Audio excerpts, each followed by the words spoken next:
Топлото време носи зголемен ризик од труење со храна. На клиниката за инфективни болести периодов речиси секојдневно имаат вакви поединечни случаи. Како што велат од установата, повеќето биле со полесни стомачни симптоми и ги третирале амбулантски, но неделава имале и двајца пациенти со потешка клиничка слика кои биле хоспитализирани.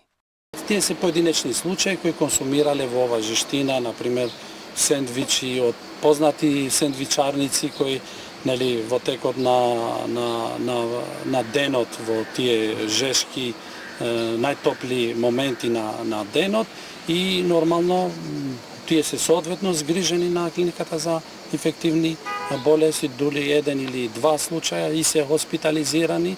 Денеска баш на главна визита сите беа стабилни и брзо ќе се испишат. Очекувано е да растат бројките доколку граѓаните не се внимателни каква храна консумират, особено храна како што се месо и млечни производи кои доста долго стојат надворот од фрижидер или не се соодветно или правилно да кажам обработени. За да не дојде до труење со храна, доктор Цана советува истата пред консумирање добро да се измие и соодветно да се подготви.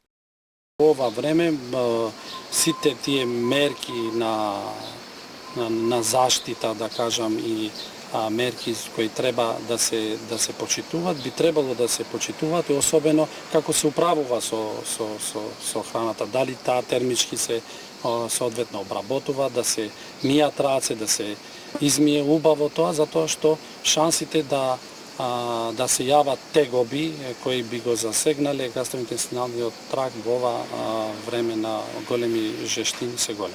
Според инфектолозите, мачнина, гадење, повраќање, чести диареи и покачена температура се најчестите симптоми кога се работи за труење со храна, а најчестиот причинител е бактеријата Салмонела. Александар Динев, Сител телевизија.